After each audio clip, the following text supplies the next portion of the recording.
Squirrels outsmart Dad's treehouse. So last month, my brother Dave decided he was going to be super dad and build a treehouse for his kids.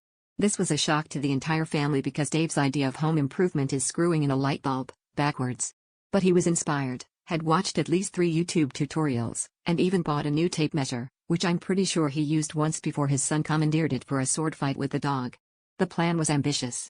The kids wanted a 2-story treehouse with a drawbridge, a periscope, and, because his daughter is a pragmatist, a cup holder. Dave spent an entire Saturday measuring, cutting, and hammering. The neighbors were so impressed with the noise that one of them came over to check if he was building a roller coaster. After hours of labor, he proudly called us to the backyard to unveil his masterpiece. There, at the base of the oldest oak tree, stood what could only be described as a small, slightly lopsided wooden shed. It was about 3 feet tall, 4 feet wide, and, crucially, entirely on the ground. The only thing it had in common with a treehouse was its proximity to an actual tree.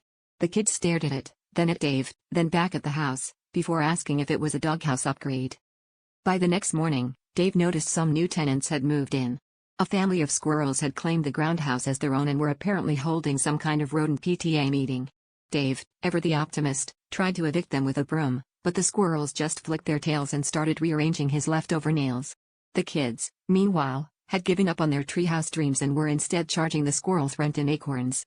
I asked Dave how he felt about his construction being usurped by wildlife, and he just muttered something about reverse gentrification.